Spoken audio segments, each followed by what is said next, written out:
Hello student, welcome to my YouTube channel. मेरा नाम है अंकित गुजराल और आज मैं लेके आया हूं आपके लिए कुछ ऐसे एमसीक्यू जिसके अंदर स्टूडेंट कोई ना कोई सिली मिस्टेक कर देता है। ऐसी मिस्टेक आप ना करें तो वीडियो को लास्ट तक देखना। देखिए, फर्स्ट क्वेश्चन में क्या बोला गया है, sec theta minus tan theta equals to P, find the value of sec theta plus tan theta. इस टाइप के क्वेश्चन बेटा सीबीएसई हर साल देता है। कभी वैल्यू बेस्ड क्वेश्चन देता है, कभी वेरिएबल्स में देता है। तो इन क्वेश्चन में आपको क्या ध्यान रखना है, अगर आपको sec theta minus tan theta की वैल्यू पता है और आपसे उसके पॉजिटिव की वैल्यू पूछे, या आपको उल्टा बोल दे पॉजिटिव की वैल्यू पता है नेगेटिव की वैल्यू पूछे, तो ये दोनों आपस में रेसिप्रोकल होते हैं। रेसिप्रोकल क्यों होते हैं? क्योंकि इनकी आइडेंटिटी होती है सेक स्क्वायर थीटा माइनस के tan square theta is equals to 1। तो हम इसे लिख सकते हैं sec theta plus tan theta and sec theta minus tan theta is equals to 1। ठीक है, निगेटिव वाले की वैल्यू आपको पता है p, तो पॉजिटिव वाले की वैल्यू कितनी आ जाएगी, p इधर जाएगा तो 1/p आ जाएगा आपका आंसर। तो इस टाइप के क्वेश्चन बहुत इंपॉर्टेंट होते हैं। निगेटिव है तो पॉजिटिव उल्टा हो जाएगा, पॉजिटिव है तो निगेटिव उल्टा हो जाएगा। इसी टाइप से वैल्यू, अगर मान लो वो आपसे कोई और वैल्यू पूछ ले तो इन दोनों इक्वेशन को ऐड कर लेना, आपको सेक की या टेन की वैल्यू मिल जाएगी। ठीक है, तो ये बहुत इंपॉर्टेंट क्वेश्चन है। नेक्स्ट क्वेश्चन देखिए, इस फिगर में कह रहा है कि अगर ये एंगल 130 है, ये एंगल 25 है, तो आपको x की वैल्यू निकालनी है। अगर किसी बच्चे ने ये वाला टॉपिक नहीं पढ़ा है तो मैं गारंटी देता हूं ये क्वेश्चन उससे नहीं होगा। ठीक है, अब यहां पे क्या कॉन्सेप्ट लगना है, सबसे पहले आप ये वाला एंगल निकाल लीजिए, कितना बचेगा एंगल। अगर ये 130 है, ये 25 है, तो ये एंगल आएगा बेटा 180 माइनस 155 इज 25, तो ये एंगल भी आ गया 25। इतना समझ आ गया? इसका मतलब ये वाला एंगल और ये वाला एंगल दोनों आपस में इक्वल है। दैट मीन्स हम कह सकते हैं AD is the angle bisector of angle A। ठीक है, ये जो AD हो गया ये एंगल बाइसेक्टर हो गया। और एंगल बाइसेक्टर का एक रिजल्ट होता है, अगर ट्राइंगल में कोई एंगल बाइसेक्टर है तो एक रिजल्ट ध्यान रखना बेटा, अगर ये एंगल बाइसेक्टर है तो इस साइड और इस साइड की जो रेशो होगी, मतलब AB अपॉन AC की जो रेशो होगी, वही रेशो BD अपॉन DC की होगी। ये एंगल बाइसेक्टर का रिजल्ट होता है। क्लियर हो गया? बस आपने ध्यान रखना है, अगर एंगल बाइसेक्टर है तो दिस अपॉन दिस कर देना और दिस अपॉन दिस कर देना, आपका आंसर आ जाएगा। वैल्यू पुट कर दो, AB की वैल्यू कितनी है 15 अपॉन AC की वैल्यू कितनी है 9, BD की वैल्यू है x और DC की वैल्यू है 6। इसे सिंप्लीफाई करते हैं, 3 2 जा 6, 3 3 जा 9, 3 इंटू 5 15, 5 इंटू 2, यानी कि x की वैल्यू है 10 सेंटीमीटर। तो ध्यान रखना, इसमें जो कॉन्सेप्ट लगा है वो लगा है एंगल बाइसेक्टर का। अगर ये एंगल बाइसेक्टर है तो रेशो क्या बताइए मैंने आपको, AB अपॉन में AC, मान लो ये पॉइंट M है, is equals to BM upon में MC। ठीक है, और इसका उल्टा भी ध्यान रखना बेटा, अगर ये रेशो आपस में इक्वल है तो ये दोनों एंगल बाइसेक्टर होंगे। बहुत इंपॉर्टेंट MCQ आता है इसके ऊपर। नेक्स्ट देखते हैं, थर्ड एमसीक्यू में बोला गया है, if tan theta plus cot theta equals to 2 then find the value of 10 raise to the power 6 plus cot raise to the power 7। अब बच्चे को यहां कंफ्यूजन हो जाता है कि यहां पे एक पावर तो 6 है, एक पावर 7 है, और क्वेश्चन को वो वहीं छोड़ के उस पे तुक्का मारने की कोशिश करता है।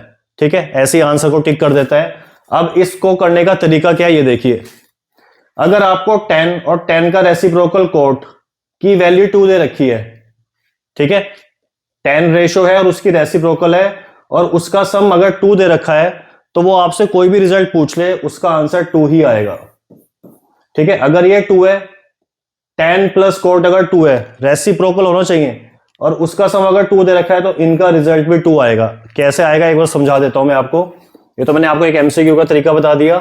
अगर सोल्व करने को आ जाए तो कैसे करेंगे, tan थीटा प्लस cot को लिख लेंगे 1/10 इक्वल्स टू 2, एलसीएम लेंगे, tan square theta plus 1 equals to 2 tan theta, tan square plus 1 minus के 2 tan थीटा इक्वल्स टू 0। इससे हम लिख सकते हैं tan थीटा माइनस 1 का होल स्क्वायर इक्वल्स टू 0, किसी का स्क्वायर 0 यानी कि वो खुद 0, यानी कि tan थीटा यहां से कितना आ गया 1। अगर tan थीटा 1 है तो cot भी कितना होगा, cot भी 1 होगा। इनकी वैल्यू यहां सब्स्टिट्यूट कर दो, 1 raise to the power 6 plus 1 raise to the power 7, 1 plus 1 equals to तो आंसर आएगा इसका 2। ठीक है, ध्यान रखना है 10 प्लस कोड का सम अगर 2 है तो रिजल्ट 2 ही आएगा।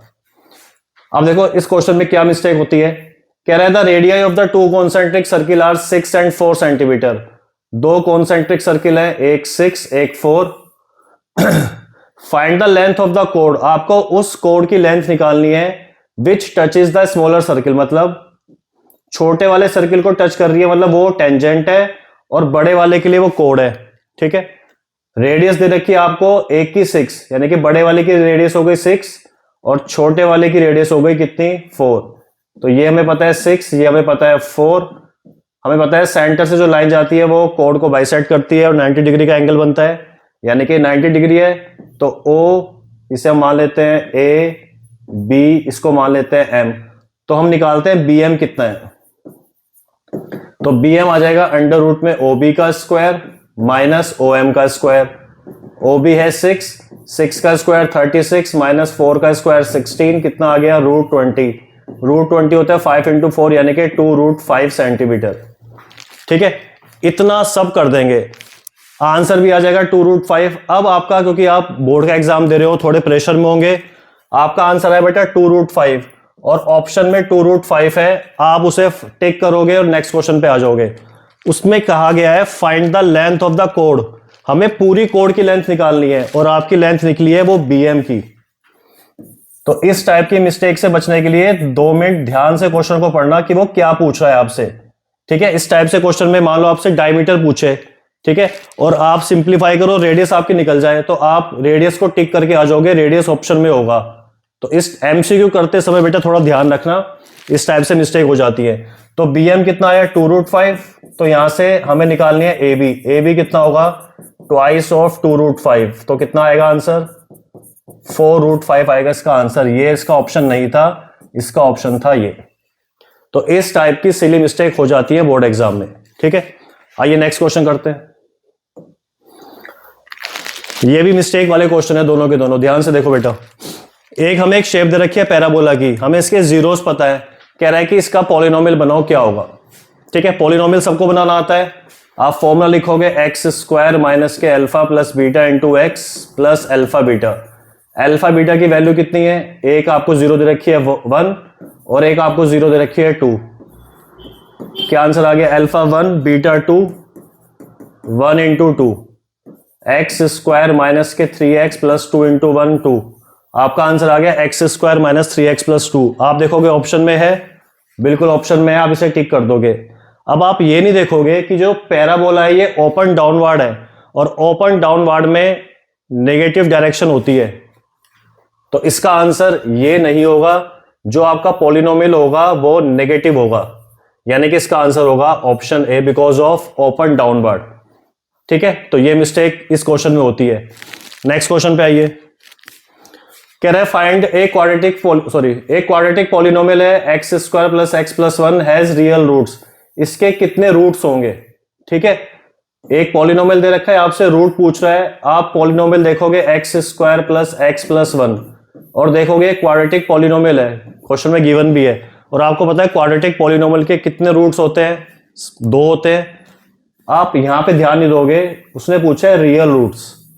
ठीक है, आप इसका आंसर 2 करके आ जाओगे। रियल पूछ रहा है, जब रियल पूछे तो बेटा d यूज करना होता है और d का फॉर्मूला होता है b² माइनस के 4ac। b कितना है आपका 1 का स्क्वायर माइनस के 4 इंटू 1 इंटू 1 माइनस के 4 कितना आ गया माइनस के 3, यानी कि d लेस देन 0। और जब d लेस देन 0 होता है तो उसका आंसर आता है नो रियल रूट्स। समझ आ गया। जब भी आपको क्वाड्रेटिक पॉलिनोमियल दे और आपसे रियल रूट्स पूछ रहा हो तो सबसे पहला काम है बेटा आपने d निकालना है और d के बाद आपको बताना है। अगर d का आंसर ग्रेटर देन 0 आ जाता, इसका मतलब उसके फिर 2 रूट्स होते, क्योंकि वो लेस देन आया है तो उसके रूट्स कितने हैं, 0 रूट्स थे। तो ये कुछ ऐसे क्वेश्चन थे जिसके अंदर स्टूडेंट कुछ ना कुछ सिली मिस्टेक करता है। होप आपको वीडियो अच्छी लगी हो। प्लीज शेयर, कमेंट और चैनल को सब्सक्राइब कर देना। Thank you.